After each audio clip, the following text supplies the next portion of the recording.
아시는 분은 아시겠지만 저에게는 이제 아이가 둘이 있습니다. 큰 아이가 초등학생인데요. 저희 아이가 이제 말을 막 하기 시작했을 때 한 번씩 기분이 좋으면 저한테 그런 이야기를 했어요. 아빠, 내가 나중에 돈을 많이 벌면, 물론 이렇게 유창하게 이야기한 건 아닙니다. 말을 막 하기 시작했을 때니까. 돈을 많이 벌어서 아빠 콜라를 사줄 거예요. 늘 이런 이야기를 했어요. 제가 우리 아이에게 이제 막 말을 시작한 아이에게 아빠는 콜라를 좋아하니까 너는 커서 아빠한테 콜라를 사줘야 돼, 이렇게 말하진 않았겠죠. 하지만 저희 아이는 제가 콜라를 좋아한다는 사실을 지각을 가질 때부터 알고 있었다라는 겁니다. 저희 아이는 제가 야구를 좋아하는 것을 잘 알고 있어요. 물론 지금은 저한테 큰 관심이 없기 때문에 아빠가 뭘 좋아하는지 신경 안 쓸 수 있지만, 저희 아이가 제가 말하지 않아도 제가 좋아하는 게 무엇인지, 제가 정말 가까이 하는 게 무엇인지 누구보다 잘 알고 있는 것을 보게 되었습니다.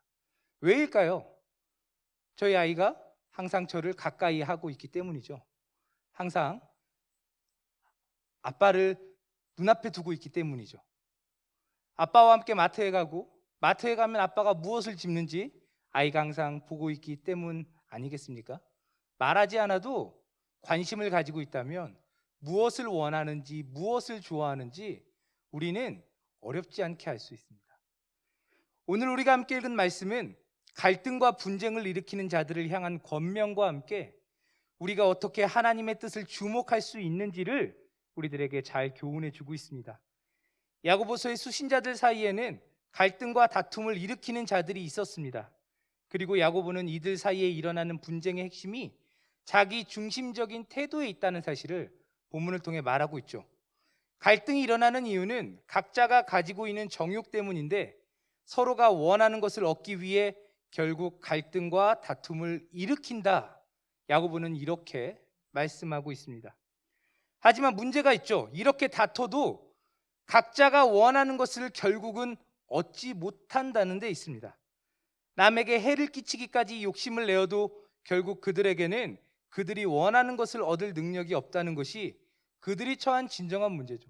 내가 악에 바쳐서 내가 원하는 것을 얻기 위해 투쟁해도 내가 원하는 것을 얻을 능력이 나에게는 없다는 게 문제라는 것입니다. 우리는 원하는 것은 무엇이든 이룰 수 있다는 희망을 안겨주는 세상 속에서 살아가고 있죠. 그렇기 때문에 우리 역시 그와 같이 무한한 가능성을 가지고 있다고 생각하는 경향이 있습니다. 내가 하면 뭐든지 돼, 내가 생각하면 뭐든지 이룰 수 있어, 이런 우리 한때 유행했던 긍정적인 사고. 근데 그 긍정적인 사고의 중심이 어디에 있습니까? 나 자신의 가능성에 있죠. 나는 할 수 있다라는 태도를 가지고 살아가요.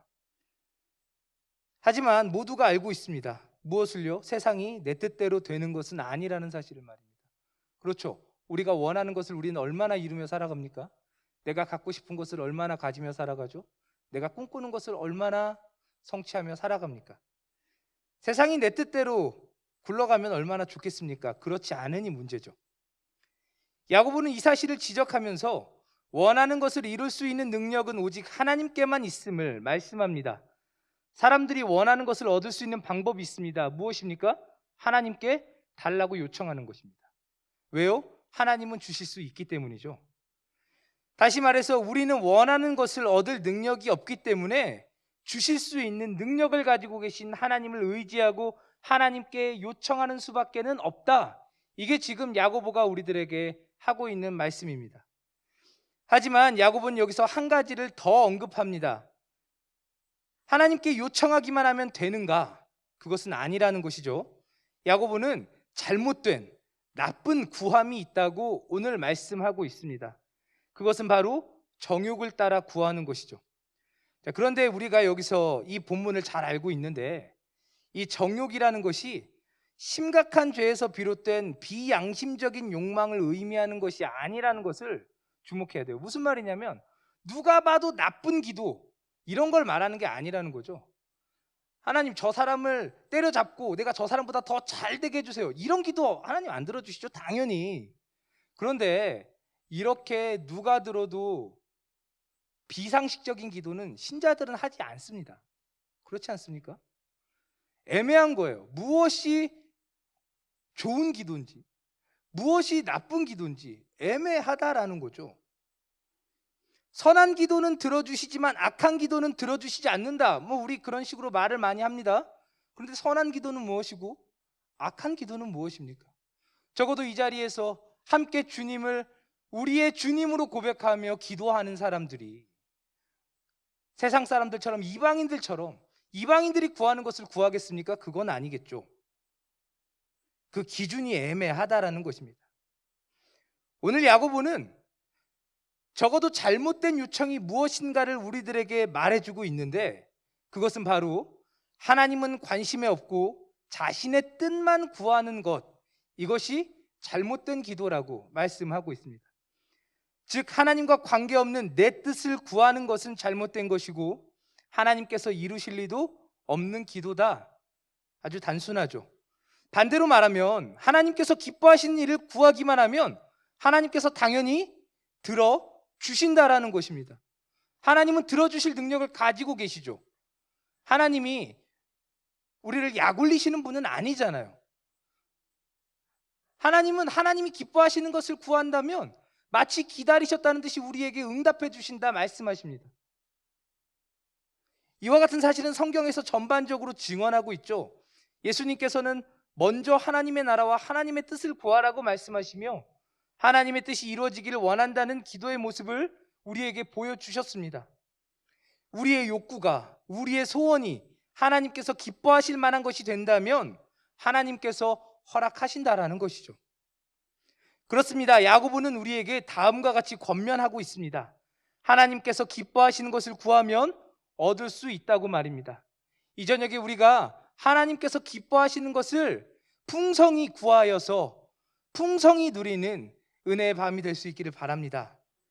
자, 그런데 우리는 하나님께서 무엇을 기뻐하시는지 어떻게 할 수 있을까요? 이제 문제는 여기죠. 하나님의 뜻을 우리는 어떻게 할 수 있습니까? 하나님이 무엇을 기뻐하는지 우리는 어떻게 할 수 있습니까? 그것은 매우 단순합니다. 하나님을 가까이 하면 되는 것이죠. 오늘 야고보는 하나님을 가까이 하라고 우리들에게 말하고 있습니다.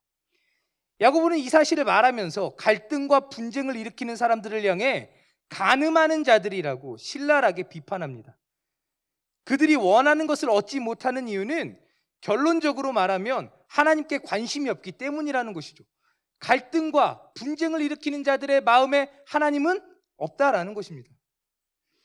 이들은 하나님이 아닌 세상을 더욱 가까이 하고 벗삼았으며 하나님을 멀리하여 하나님께서 원하시는 것, 기뻐하시는 것에 관심을 두지 않았던 것이죠. 부끄러운 이야기지만 저는 자랄 때 저희 아버지와 사이가 좋지 않았어요. 회복을 하려고 해도 아버지가 계시지 않기 때문에 뒤늦은 후회만 할 뿐이죠. 그래서 저희 아이가 제가 원하는 게 무엇인지 정말 귀신같이 쏙쏙 알 때 더 죄책감이 찾아옵니다. 나는 우리 아버지가 무엇을 좋아했는지, 무엇을 좋아하셨는지 전혀 기억이 나지 않아요. 마치 기다렸다는 듯이 집에 돌아온 저에게 달려와 안기고 뽀뽀해달라고 하고, 혹은 편의점에서 아빠 먹을 거라고 콜라를 이제 아주 드문드문, 물론 저희 아이가 나이가 많지 않아요. 그것도 아주 귀합니다. 저는 그럴 때마다 너무 행복하지만 한편으로 아버지를 가까이 하지 않아서 아버지에 대한 기억이 조금도 남아있지 않은 저 자신이 굉장히 후회스럽죠. 하나님과 원수되고 싶은 사람이 세상에 어디 있겠습니까? 하지만 단도직입적으로 말해서 세상을 가까이 하는 자는 하나님을 원수로 여기는 자라고 야고보는 이야기합니다. 하나님께서는 우리를 사랑하셔서 그의 하나뿐인 아들까지 우리를 위해 내어주셨건만 우리는 너무나 쉽게 하나님이 아닌 다른 것들을 하나님처럼 여기고 하나님을 내가 좋아하는 것들 중 하나로 여기며 살아가죠. 하나님은 우리를 위해 가장 소중한 것을 내어주셨습니다. 하나님의 하나뿐인 아들을 우리에게 내어주셨죠. 우리가 그만큼 하나님에게 소중하다는 것 아니겠습니까? 하지만 우리는 하나님을 그렇게 여기지 않죠. 우리는 하나님을 사랑하지 않는 것이 아니에요라고 말합니다. 다만 다른 것도 함께 사랑할 뿐이죠, 이렇게 말하죠. 하지만 하나님께서는 우리의 그런 태도를 아주 미워하신다고 성경은 이야기하고 있습니다. 왜입니까? 하나님은 이미 우리를 자신의 소유로 삼기 위해 커다란 대가를 지불했기 때문입니다. 그렇기 때문에 하나님께서는 하나님이 아닌 다른 것들을 가까이 하는 우리에게 질투하시며 우리가 하나님만을 가까이 하기를 원하신다고 야고보가 말하고 있는 거죠. 두 마음을 품을 수 없다고 예수님께서 말씀하지 않았습니까? 두 주인을 섬길 수 없다고 우리 주님께서 말씀하시죠. 당신도 내 주인, 당신도 내 주인. 이럴 수는 없는 거예요.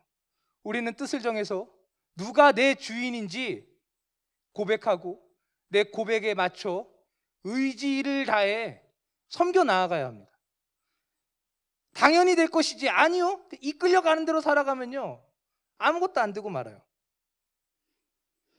야고보는 자신의 뜻을 고집하며 다툼과 분쟁을 일으키는 이유를 세상을 너무 가까이 하여 하나님께 마음을 두지 않기 때문이라고 말하고 있는 것입니다. 그들은 너무 많은 것들의 마음을 빼앗겨 하나님께 관심을 갖지 않는 자들입니다. 하나님께 관심을 두지 않았기 때문에 하나님께서 기뻐하시는 것이 무엇인지 알 수 없죠. 아니, 하나님께서 기뻐하시는 것이 무엇인지 관심 갖지 않는 것입니다. 모르는 게 아니라 관심을 갖지 않는 거예요. 하나님이 지금 무엇을 기뻐하시는지 상관하지 않아요. 관심 갖지 않아요. 그저 내 눈앞의 상황만 생각하고 내 뜻만 이루어지기를 바라죠. 여러분, 겉으로는 얼마든지 하나님의 뜻처럼 말할 수 있습니다. 하나님의 뜻과 같이 구할 수 있죠. 하지만 그 중심에 하나님이 계시지 않을 수도 있습니다. 우리 주님께서는 산 위에서 제자들에게 말씀하시면서 기도와 구제와 금식을 하면서도 하나님 없이 할 수 있다라고 말씀하셨죠. 사람들에게 보여지는 기도, 사람들에게 보여지는 구제, 내 자신을 드러내기 위한 금식, 겉으로는 그것이 내가 다른 사람보다 더 경건한 사람처럼 보이게 만드는 것들이라 할지라도 오히려 그것이 내가 하나님과 관계없는 자라는 사실을 보여주는 행동일 수 있다라고 말씀하고 있다는 것입니다. 사랑하는 성도 여러분, 이것이 바로 야고보가 말하는 정욕입니다. 정욕에 사로잡힌 자들은 하나님을 자신의 관심에 두지 않죠. 무엇보다 먼저 우리의 관심을 그러므로 하나님께 두어야 한다고 야고보는 지금 우리들에게 말하고 있습니다. 사랑하는 성도 여러분, 우리의 관심이 지금 어디에 있습니까? 우리의 관심이 어디에 있습니까? 우리의 관심이 하나님께 있기를 간절히 축원합니다. 하나님을 가까이 한다는 것은 하나님께 우리의 관심을 두는 것을 의미합니다. 눈에 보이지 않는 하나님을 어떻게 가까이 할 수 있습니까? 하나님을 만질 수도 없고 하나님을 볼 수도 없는데 우리는 어떻게 하나님을 가까이 할 수 있습니까? 하나님께 관심을 두는 거예요. 하나님을 생각하는 거죠. 늘 하나님을 염두에 두는 것입니다. 하나님을 사랑한다는 것 또한 마찬가지죠. 하나님을 가까이 하고 하나님께 관심을 두며 하나님이 원하시는 것이 무엇인가 깊이 생각하는 자들, 그와 같은 자들이 되어야 한다고 야고보는 우리들에게 말씀하고 있는 것입니다. 하나님을 가까이 하길 원하십니까? 하나님을 가까이 하길 원하십니까? 그렇다면 세상을 멀리 하시길 바랍니다. 마귀를 대적하시길 바랍니다. 끊임없이 우리 마음속에 찾아와 속삭이며 우리의 주인이 우리 자신이라고 말하는 마귀를 대적하시길 바랍니다. 그리고 세상을 벗삼아 누리던 즐거움들을 거부하고 부정하시길 바랍니다.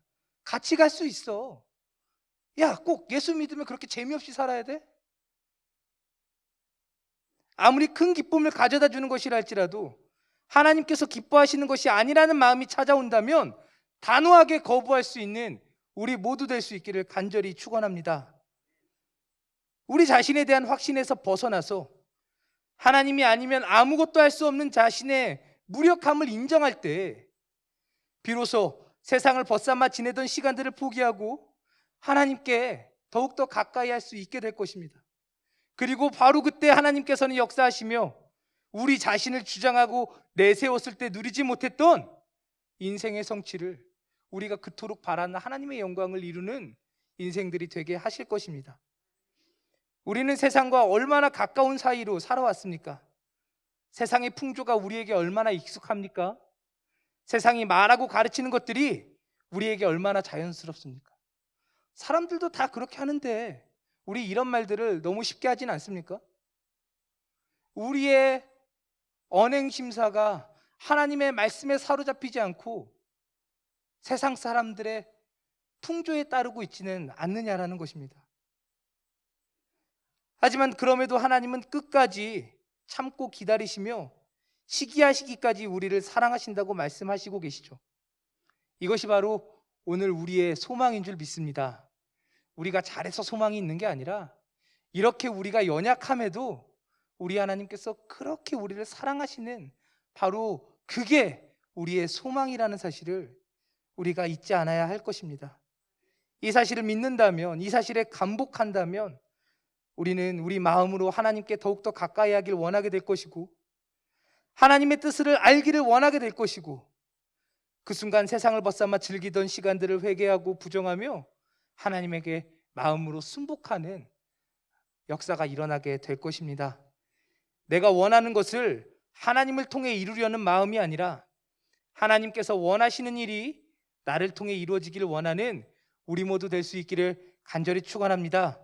이와 같이 우리 마음의 변화가 일어날 때 금수와 같은 삶이 아니라 고귀한 하나님의 자녀의 삶으로 매일매일을 멋지게 살아가는 은혜가 있을 줄 믿습니다. 우리 함께 기도하겠습니다.